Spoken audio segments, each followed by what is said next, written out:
You ready to find out what's really going on with your favorite celebrities? Get the inside scoop on the juiciest scandals and successes with Celebrity Gossip Girl. Our daily updates of the hottest gossip scenes and stories provide you with exclusive access to the real story behind Hollywood's biggest stars. Don't rely on hearsay anymore. Get the real deal delivered right to your home, and be the first to know about the celebrity gossip that everyone is talking about. Support our channel Cash App $Celebrity Gossip Girl. So let's get into it. Rock was the biggest movie star in the world, and it was career suicide to reveal you were gay, his one-time boyfriend Lee Garlington told People. Hudson secretly dated Garlington from 1962 to 1965. Here, Hudson lounges in his home in North Hollywood, California. Hudson swings from a ladder alongside fellow heartthrobs Tony Curtis and Robert Wagner in a shoot for Life magazine.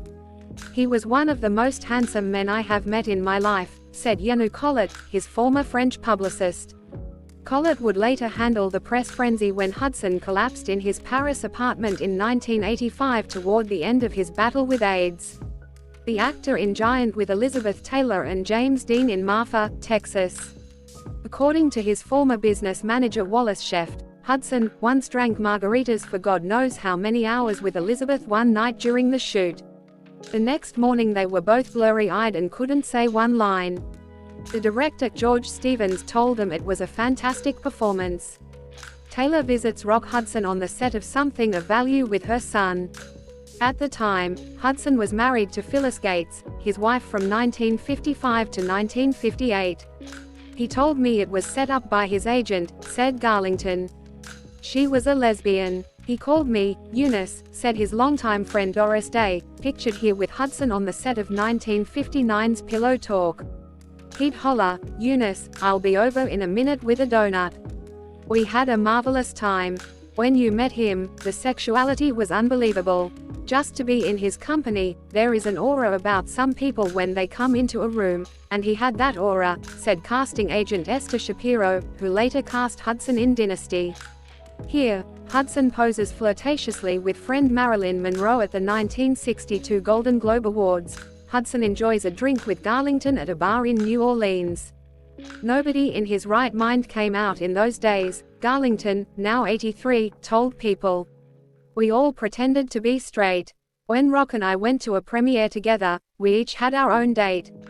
At a White House state dinner, friend Nancy Reagan told Hudson that he looked too thin. He didn't tell her the reason why.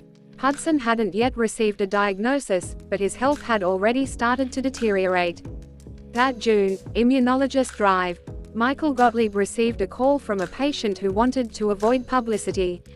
When Hudson came in for treatment, he had several lesions of Kaposi sarcoma that established a diagnosis, Gottlieb told People.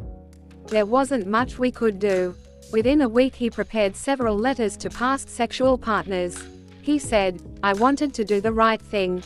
As his health waned, he performed his final role as Daniel on Dynasty alongside Linda Evans. They shared a kiss that became controversial once Hudson's AIDS diagnosis was revealed.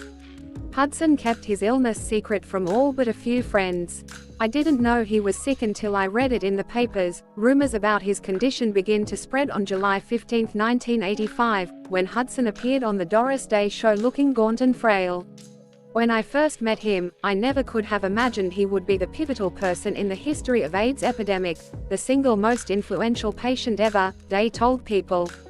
Hudson died at home on October 2, 1985.